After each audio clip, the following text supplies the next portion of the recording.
So basically depression સાથે મારો બહુ ઘરોબો રહ્યો છે, બહુ ક્લોઝ રિલેશનશિપમાં રહ્યો છું, ઇન એન્ડ આઉટ.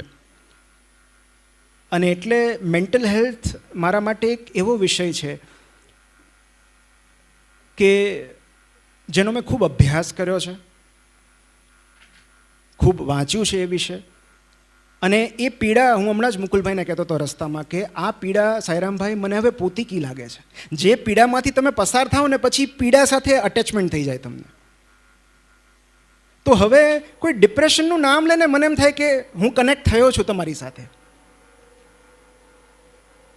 તો આ બહુ જ પોતીકી પીડા છે, મનની પીડા. અને એટલા માટે એની વાત કરવા માટે હું અહીંયા હાજર થયો છું. થોડું હમિંગ થાય છે કંઈક? Okay fine. ઓકે, સો વાતની શરૂઆત હું એક પુસ્તકથી કરીશ. એક સાયકોલોજિસ્ટ છે ગાય વિન્ચ કરીને, એમનું એક પુસ્તક છે ઇમોશનલ ફર્સ્ટ એડ.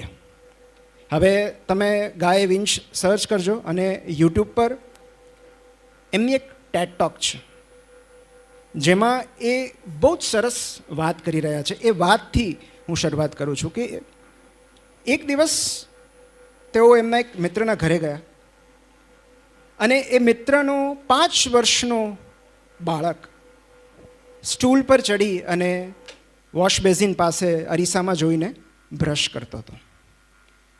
એનો પગ સ્લીપ થયો, સ્ટૂલ પરથી પડ્યો અને એ ઘસાવાથી એને પગમાં ઈજા થઈ, લોહી નીકળવા માંડ્યું. થોડી વાર એ રડતો રહ્યો, પછી જાતે ઊભો થયો, પાછો સ્ટૂલ પર ચડ્યો, શેલ્ફ ખોલી, બેન્ડેડ લીધી અને પોતાના ઘાવ પર બેન્ડેડ લગાડી દીધી.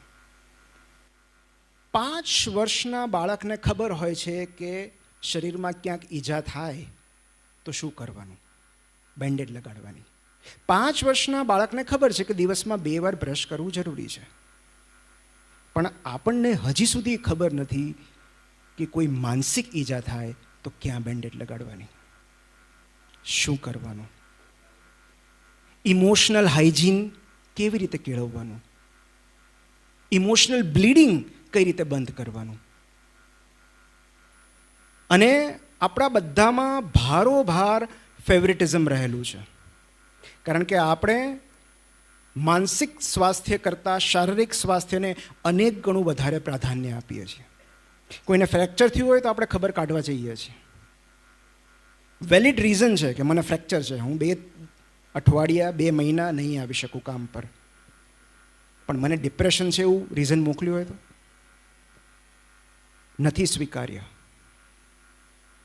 એમને કમળો થયો છે, એમને પથરી છે, ચાલો ખબર કાઢવા, તરત સહાનુભૂતિ આવે છે. કેમ આવું છે? તો પગમાં ફ્રેક્ચર થયેલી જાતને આપણે આરામ કરવાની સલાહ આપીએ છીએ, પણ માનસિક રીતે અસ્વસ્થ રહેલી જાત પાસેથી આપણે કામ કરતા રહેવાની અપેક્ષા રાખીએ છીએ. આ તો કેટલો બધો અન્યાય છે.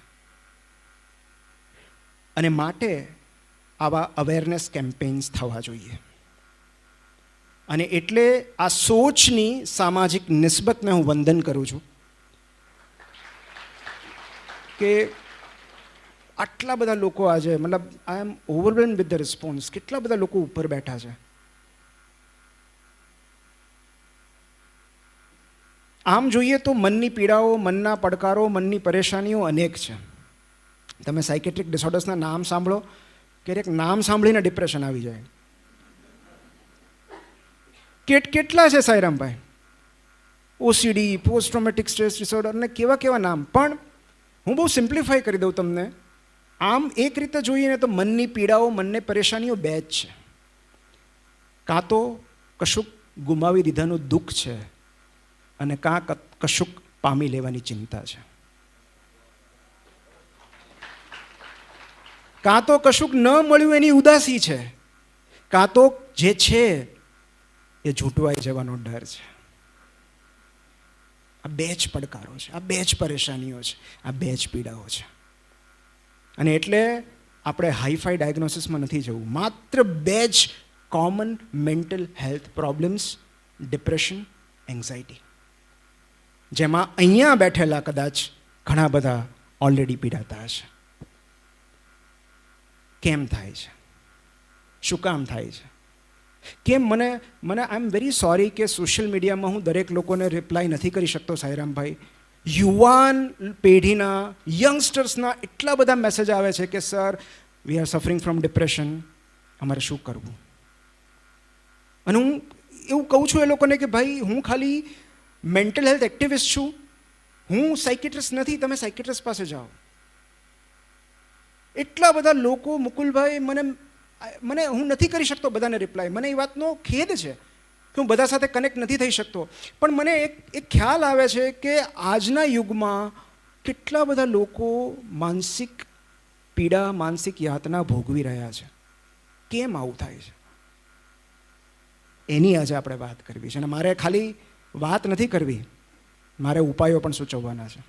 ખાલી સમસ્યાઓ ઊભી નથી કરવાની, મારે સોલ્યુશન્સ પણ આપવાના છે. તો બીજી બધી સમસ્યાઓનો છેલ્લે આપણે પ્રશ્નોત્તરીમાં લેશું. જે મેઇન 2 કિલર્સ છે આપણા અત્યારના, ડિપ્રેશન અને એન્ઝાયટી, કેમ થાય છે, શું કામ થાય છે? તો કોઈ પણ મેન્ટલ હેલ્થ ઇસ્યુ હોય એની પાછળ મુખ્યત્વે 3 પરિબળો જવાબદાર હોય, 3 કારણો હોય. એક બાયોલોજિકલ, એક સાયકોલોજિકલ અને એક સોશિયલ. એમાં સૌથી પહેલું છે બાયોલોજિકલ, જે મને છેલ્લા અમુક વર્ષો સુધી હું એવું માનતો કે એક જ કારણ હોય, બાયોલોજિકલ, જે અમને MBBS દરમિયાન ભણાવવામાં આવે છે, જે સાયકિયાટ્રિસ્ટ દ્વારા કહેવામાં આવે છે, અને એ છે સિરોટોનિનની ડેફિશિયન્સી, કેમિકલ લોચા, કેમિકલ ઇમ્બેલેન્સ. આપણા બ્રેઇનમાં સિરોટોનિનનું પ્રમાણ ઘટવાથી ડિપ્રેશન આવે કે એન્ઝાયટી થાય. અને એનો ઉપાય શું? દવા લો, ટેબ્લેટ્સ લો, SSRIs લો, and you will be fine. જીનેટિક્સમાં ડિપ્રેશન છે, અગ્રીડ, કે ક્યારેક આપણને હેરિડિટરી હોય ડિપ્રેશન. મને વારસામાં મળેલી છે. મારા મેટર્નલ સાઈડ ઘણા બધા મેન્ટલ હેલ્થ ઇશ્યુઝ છે.